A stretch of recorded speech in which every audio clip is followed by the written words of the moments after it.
تو کیا ہوگا پھر؟ اللہ تعالیٰ فرشتوں کو حکم دیں گے اچھا ان کا حساب برابر کرو بھائی. اب جیسے کوئی آیا کہ یا اللہ مجھے گالی دی تھی سر بازار، میرا قصور نہیں تھا لیکن یہ گھمنڈ میں تھا، اس کو شوق تھا لوگوں کی بے عزتی کرنے کا. ہاں چلو اتنی نیکیاں، اتنے عمرے لے جا بھائی، تو اپنا حساب کر. لوگ آئے جائیں گے، کوئی حج لے جائے گا، کوئی عمرے لے جائے گا، کوئی زکاتیں لے جائے گا، کوئی صدقے لے جائے گا. اتنا مفلس ہو جائے گا کہ جتنی لاکھوں نیکیاں لائیں ساری خالی،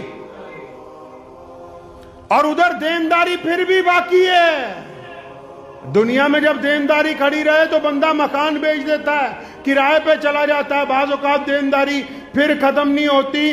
یہ سب کچھ دے دے گا، دینداری باقی رہے گی. فرشتے اللہ سے پوچھیں گے یا اللہ اب کیا کریں، دیندار تو اب بھی کئی باقی ہیں.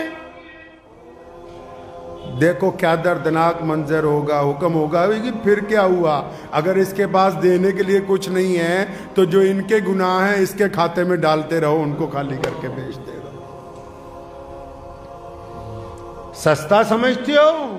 محمد الرسول اللہ صلی اللہ علیہ وسلم نے فرمایا جس نے دنیا میں کسی کی جائیداد پر، کسی کی زمین پر، اور جائیدادیں چھوڑو، رسول اللہ نے بات کمال کی ہے. پیارے نبی علیہ السلام نے فرمایا جس نے ایک بالشت، 1 فٹ جگہ، 1 انچ جگہ، جس نے 1 قدم کی جگہ، جس نے بس 4 انچ جگہ، فرمایا جس نے ناجائز قبضہ کر لیا کسی کی جگہ کے اوپر، قیامت کا دن ہوگا. دنیا میں تو ذلیل ہوا ہی ہوا.